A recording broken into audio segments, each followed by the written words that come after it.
Hi guys! So this is our day 1 ng aming travel. Nandito kami ngayon sa Vancouver Airport and dahil hindi kami pa nabigyan ng aming boarding pass for our connecting flights, so dadaan muna tayo dito sa desk ng Air Canada. And nasabi nila sa amin na since ang aming connecting flights ay through Japan Airlines, hindi nila din kami pwedeng mabigyan ng aming boarding passes. So what they told us, go through this gate. And from this gate, kung makakalusot kami, okay, then we'll just proceed doon sa gate and we will request ng aming boarding pass doon. Ito, titingnan natin sa board kung saang gate tayo pupunta. Gate D70. Ito na ang gate D70 ng Japan Airlines. Dito tayo magre-request ng ating boarding pass papunta sa Japan. Narita, Japan, na may boarding time ng 13:40, and then from Narita, Japan, magko-connect tayo ng flight papunta sa ating final destination sa Singapore. Ito na yung mga planes na kaparada na, mag-antay na lang ng boarding and then aalis na. Hindi naman nagkakalayo ang flying time nila. At habang nag-aantay, daan muna tayo sa SkyTeam Lounge. Dito meron tayong free access dito and I can bring a guest for free din. So dito tayo magla-lunch dito sa SkyTeam Lounge. Aside sa complimentary and unlimited drinks, they also offer food here. Ito yung lunch namin na kinuha. Meron kaming kinuhang soup and wrap. So bahala ka until mabusog ka, and there's a limit ng 2 or 3 hours per stay lang kami dito. Boarding time na, so it's 13:40 ang boarding time. Bumalik kami dito sa D70 para sumakay na sa eroplano. Ito yung sasakyan naming plane. It's Boeing 787-8 o yung tawag nila is Dreamliner. And we were seated sa exit row 45. Medyo mahirap din pala maupo sa exit row, although we have enough space para sa legs namin, pero wala kang mapaglagyan ng iyong mga little thing. Walang side pockets eh. Wala pang 1 hour, nag-serve na sila ng snacks sa amin. So this is their mixed nuts. And then ito yung signature drink ng JAL. It's peach with grapes. So it tastes okay naman. Tapos after mga 1 hour, ito na yung aming first meal. They serve us the lunch. So, it comes with a salad with French dressing. Ito naman ay mixed fruits. So, masarap yung fruits naman. Matamis yung kanilang cantaloupe and honeydew. Next is itong pinrovide nila. Hindi ko alam kung anong tawag dito. Parang ano siya, fish cakes. Tapos may yung maliit na itlog. Yung anong tawag dun? Square egg. Tsaka tomatoes. Tapos it's dipped with dashi broth. Kaya very umami yung taste ng side dish na yan. And last is yung kanilang macaroni salad. Akala ko nung una is potato salad. It's macaroni with some cranberry raisins. And this is a cup of miso soup. Ang main meal na binigay nila sa amin ay beef bowl with half slice ng boiled egg at saka some garnish on top of the beef bowl. Ang aming dessert ay itong super sweet na gelato Mario's ice cream na I find it really sweet, ang kanilang strawberry ice cream. So I'm not really fond of this.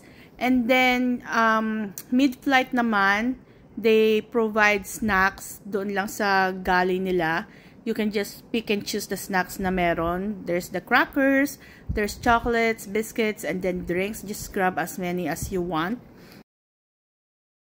Let's do toilet tour naman. So, yung kanilang toilet is spacious para daw to sa mga naka-wheelchair para kasya pumasok yung wheelchair. And then, meron din silang area for baby changing table. And they provide soap and hand sanitizer and fabric freshener. Lagi naman din nila nire-refresh yung kanilang washroom. So, ito, may time pa, matagal-tagal pang biyahe. So, naisipan ko na maglagay ng facial mask while nasa ere pa kami. And I noticed meron din pala sa likod ko na naka-facial mask. Breakfast time, and they Oikos Greek yogurt. Ito yung strawberry yogurt na kinain namin ng morning travel. So this is onion soup. They also have apples. Funny lang kasi hindi namin kinakain yung apples sa bahay, pero dito sa flight kakainin namin yung apples na yan. And yung kanilang hot food ay mac and cheese na ang nasa ibabaw yata ay tuna. This is tuna casserole. Nagustuhan ko naman siya. Okay naman siya, pero si Mike not so. Few more minutes, pal-landing na kami dito sa Tokyo Narita. Kita ko na yung land ng Narita. Ayan na, and we touched down. Second leg is done. So, we just landed Japan. We're here in Japan now. Connect tayo sa next gate natin for our final destination, Singapore. Tayo, international transfer tayo, 70 meters away. Lakad tayo dito. I think international transfer security. So, pasok tayo dito. So, we're going to gate 82 para sa ating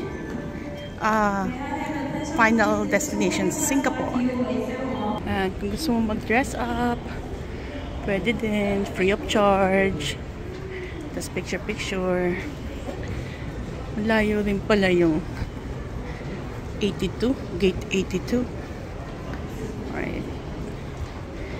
Parang tahimik naman tong side na to. Oh, dun pala kami sa kabilang side.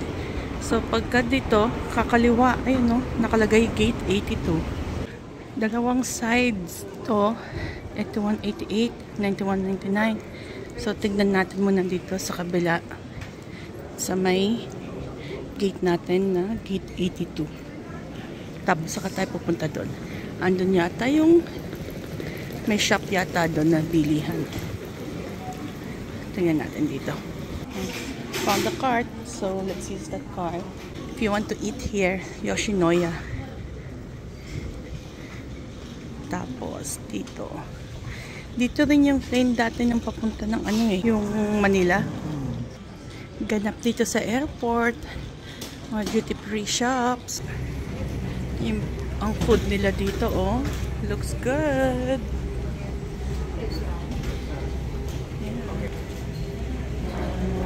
Meron din Japan Quality Life. So, ayan, meron silang Ichiban ba ito? Ano? Kalbuto ko na Ichiran.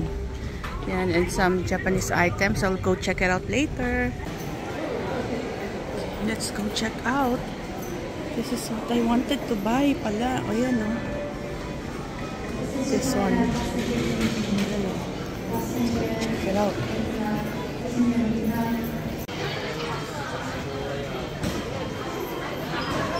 Oh. Here, digital cameras. Fujifilm.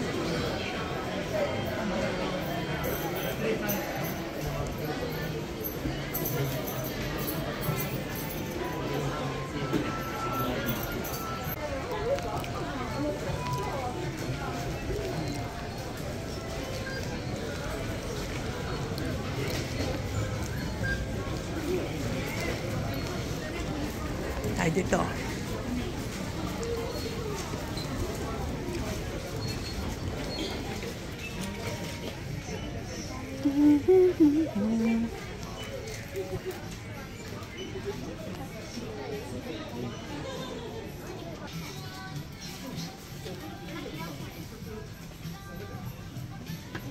Let's try this.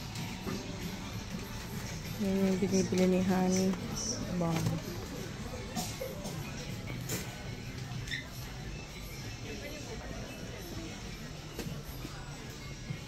We're here at Yoshinoya and we are going to order their beef bowl. This one. That one. Alright, here's our beef bowl. Mabilis ang kain ng beef beef bowl. This is $6. About $6 Canadian. Kasakay lang namin dito sa plane. We are on our final leg para sa aming first destination.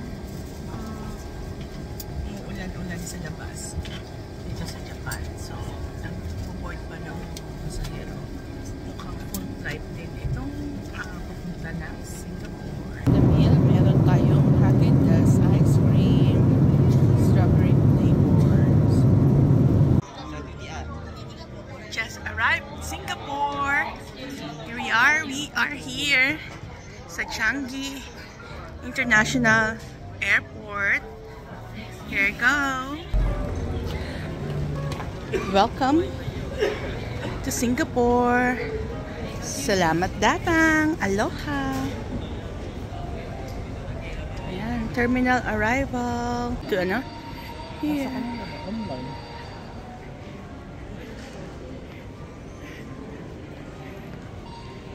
Ang bilis lang ng pagdaan namin sa immigration. Scan lang namin yung passport. First, scan the passport. That's first gate.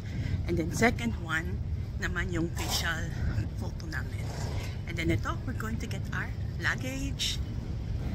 Sarado na mga stores. Karami ng stores kasi ang arrival namin is 12. So magwa 1 AM na yata. Kaya marami ng stores ang close. Yung luggage natin, kunin natin sa ewan ko kung anong carousel. Hanapin na lang natin. Ang laki, ang linis, ang ganda ng airport na to. Ayan na yung bagahe namin. Baggage number 1. Baggage number 2. Diyan atin. Baggage number 3. There you go. We got all our 3 checked luggages. And nag-Uber kami. Pick up ng Uber. So, ayan. Loading kami dito sa Uber. Pabilis lang mag-Uber. Ayan. So, this is our day 1 here in Singapore. We are here in Singapore, guys.